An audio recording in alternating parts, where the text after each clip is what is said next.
Life happens fast. And in an instant, disaster could strike. When the choices you make mean the difference between life and death, what would you do? Put yourself to the test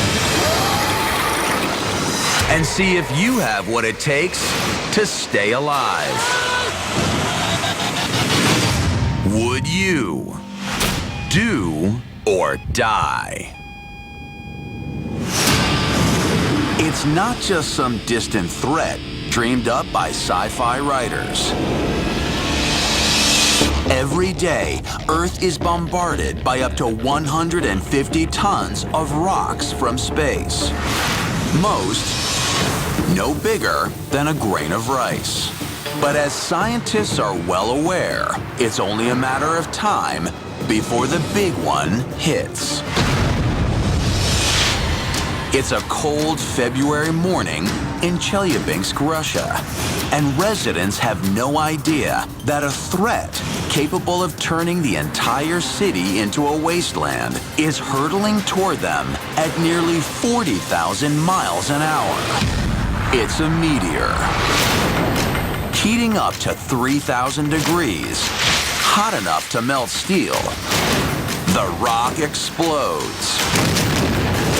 It's what scientists call an airburst. And just like a nuclear explosion, it generates a deadly force known as a shockwave. And these people have no idea it's coming.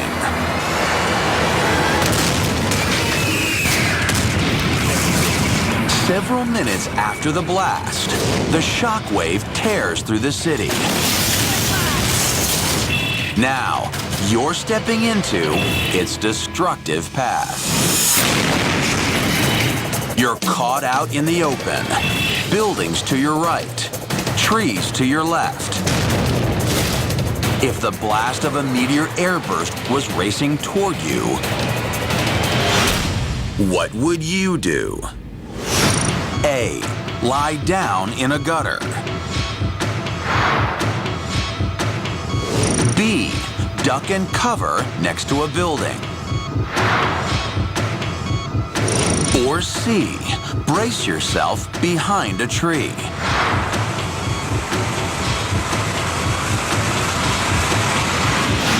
Here's what you should consider. You're outside. You've just seen a meteor explode in the sky, and a devastating shockwave is on the way. The streaking meteor started at 54 feet in diameter and weighed as much as a Navy missile cruiser. Traveling over 11 miles a second, it detonates 14.5 miles above the Earth, releasing a force up to 30 times more powerful than an atomic bomb. Sending a wall of intense pressure out at nearly 700 miles per hour. Like ripples in a pond, the shockwave spreads across the countryside. Meteor strikes of this size are rare, but not unheard of. NASA tracks over 800 of the largest asteroids in space that could potentially strike the Earth. But many smaller meteors, like this one, go unnoticed until it's too late. You don't know how powerful the blast will be, but you know it's coming.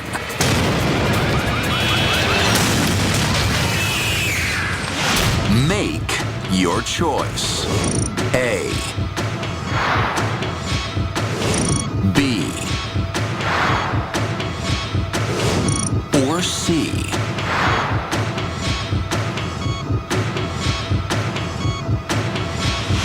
So, what would you do?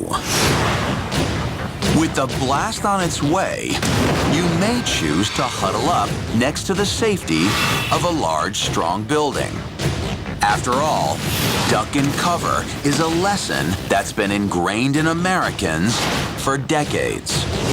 But there's a lethal material in the structures above you. Glass. When the shockwave hits, broken windows will rain down on top of you. In fact, in this city, this airburst will shatter over 2.1 million square feet of glass. Enough to cover the surface of the Washington Monument 23 times. A single 3-foot by 3-foot pane of quarter-inch glass weighs nearly 30 pounds. And falling just 3 stories, the sharpened edges would slice through you at almost 44 feet per second, over 2 times faster than the blade of a guillotine. You'd be cut to ribbons.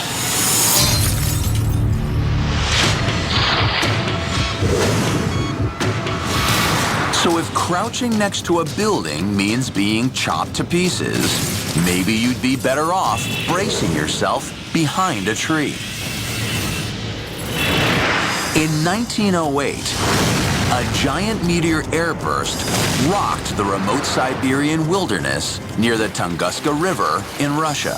No one was around to be harmed by the massive explosion, but there were 80 million casualties in the form of trees. 800 square miles of forest were flattened as an area bigger than Rio de Janeiro was erased from the map. So a tree may shield you from debris, but what's going to shield you from the tree? Of course, right now, there's no way of knowing if the shockwave from this meteor is that powerful. But if it is, you'll be squashed before you even realize your mistake.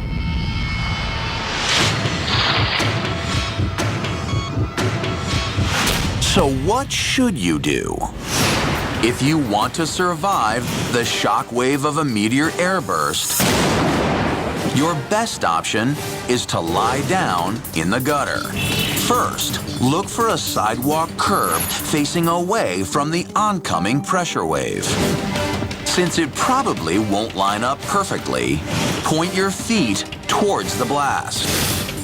Thanks to the height of the curb, some of the oncoming shockwave should fly right over you, along with most debris like broken glass. There are no guarantees when dealing with a potentially world-ending disaster, but taking these steps could save your life. In this case, over 3,700 buildings are damaged, and around 1,200 people are injured, most from shattered glass. Even so, the people in this city are lucky. They dodged a 12,000-ton bullet shot from outer space. Did you make the right choice? Don't rest yet. Another deadly situation is coming your way. From massive tornadoes that wipe whole neighborhoods off the map, to violent earthquakes that shake cities to the ground. Every major disaster seems to have the same terrible consequence. Buildings topple to the ground, and people are trapped inside. But at this disaster scene, a rescuer is about to go from searching for survivors to fighting for his life. A building has been reduced to rubble, and heroic rescuers band together to search for signs of life. But in the blink of an eye, one of the saviors becomes a victim.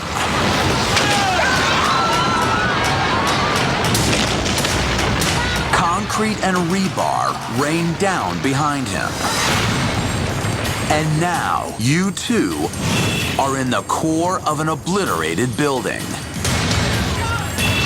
What you do next will determine whether or not you survive until rescuers can reach you. What would you do? A. Bury yourself deeper into the building. B. Remain still and immediately yell out so rescuers can locate you. Or C. Climb back up the debris to get closer to rescuers.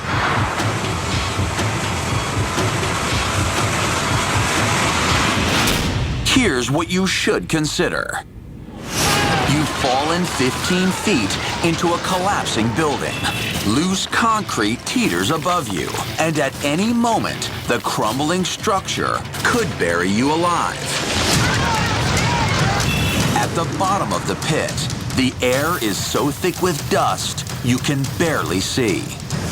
Outside, untrained rescuers are ready to try and save you. And you better hope they do something fast. At 6 inches thick, the concrete slab over your head weighs close to 3,600 pounds. It's already tipped once. There's no telling if or when it will fall again.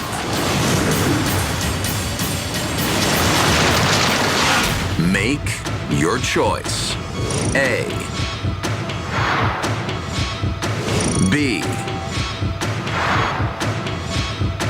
Or C.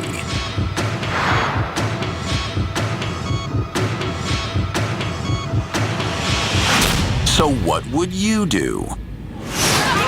With help just yards away, you could opt to yell, so rescuers outside can immediately locate where you've fallen.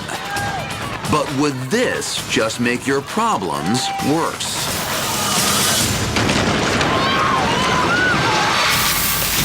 The air around you is saturated with dangerous, suffocating dust.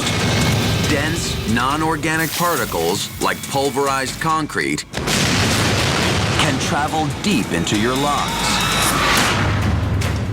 Even though your throat may be clear, you'd feel as if you're choking as your lungs struggle to absorb oxygen. You're suffocating. Within minutes, the lack of oxygen could make you pass out. If that happens, you may be the building's next victim.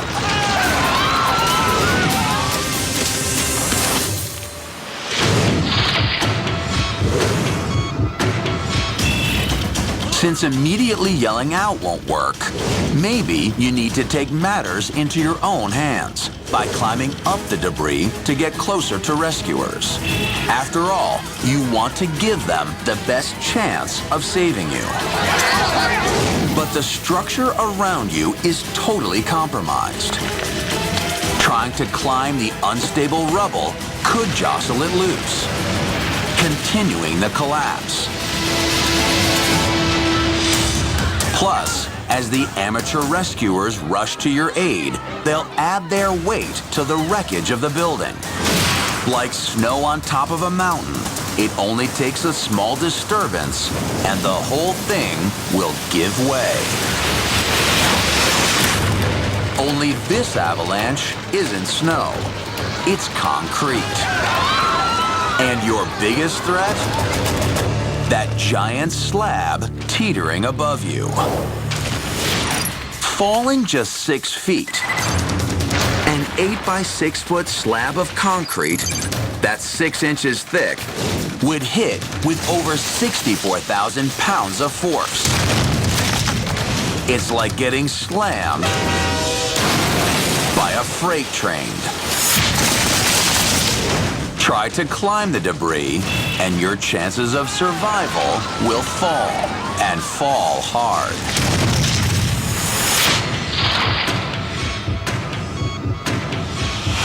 So what should you do? Incredibly, if you want to survive a building collapse like this, you You should try to bury yourself deeper into the rubble, but you have to be smart about it. First things first, don't panic. As the dust settles, cover your mouth and calmly get out from underneath the opening, being careful not to disturb the precarious structure around you. Find a stable, covered space, like under a fallen wall. Experts call these spaces survivable voids. Only call out if you hear rescuers nearby, or even better, tap out a repeating pattern on a piece of metal rebar. Not only will this save your breath, but you don't have to worry about your cries being drowned out by the voices of the crowd.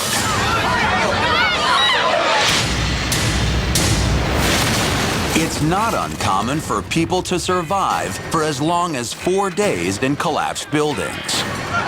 More than enough time for emergency workers to free you. Bury yourself deeper into a safe spot in the building. That's what you do if you don't want to die.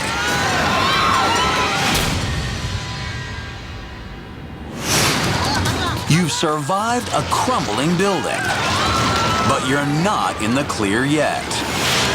We're putting your skills to the test one more time, taking you deep into the heart of the Amazon, where you'll find another tight squeeze. It's a giant snake that can swallow men whole, and it's about to have its jaws around you. The legendary anaconda.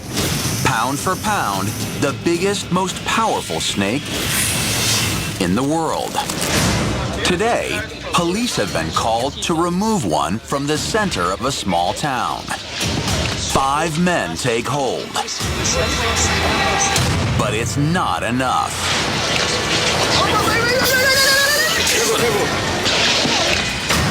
The man only has seconds before the snake envelops him with its deadly coils. Now, we're putting you in the monster's mouth. Could you escape the jaws of this killer snake? What would you do? A. Press your knee against the snake's throat to cut off its air. B. Push your arm farther down the snake's throat. Or C. Drop onto its back and try to pry open its jaws from behind.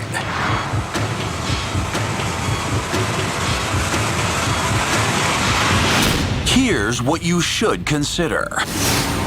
You're in the Amazon, caught in the jaws of an anaconda, and seconds away from being squeezed to death. Growing up to the length of a school bus and weighing as much as a full-grown gorilla, the anaconda is no minor threat. It uses several rows of razor-sharp, hook-shaped teeth to catch and hold prey, while it wraps its victim and constricts it with the strongest squeeze in the animal kingdom. Once its prey is subdued, the snake stretches out ligaments in its jaw, expanding its mouth to swallow meals much bigger than its own head, and wide enough for you. Make your choice. A. B. Or C.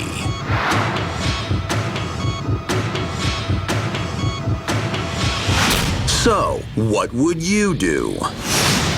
If you think you can release the snake by cutting off its air, you could press your knee against its neck. The windpipe for most animals begins at the base of the throat. But for a snake, it starts in the mouth. Since swallowing large prey can sometimes take hours, serpents like the anaconda can actually move this small opening out of the way and to the side. But even without that ability, the anaconda can hold its breath for up to 10 minutes. Try to suffocate this snake, and you'll be the one taking the last gasp.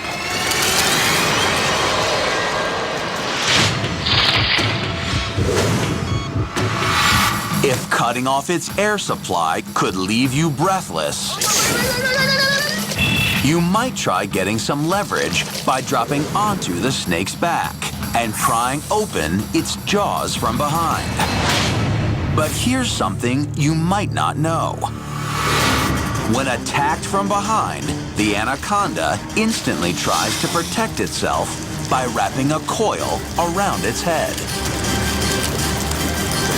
So if you're trying to pry open its jaws, you'll be wrapped tighter than a roll of quarters.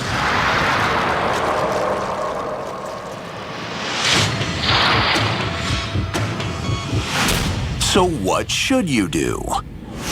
If you want to free your limb from the fangs of this monster, the thing to do is push your arm farther down its throat, because it's all about unhooking yourself from its curved teeth.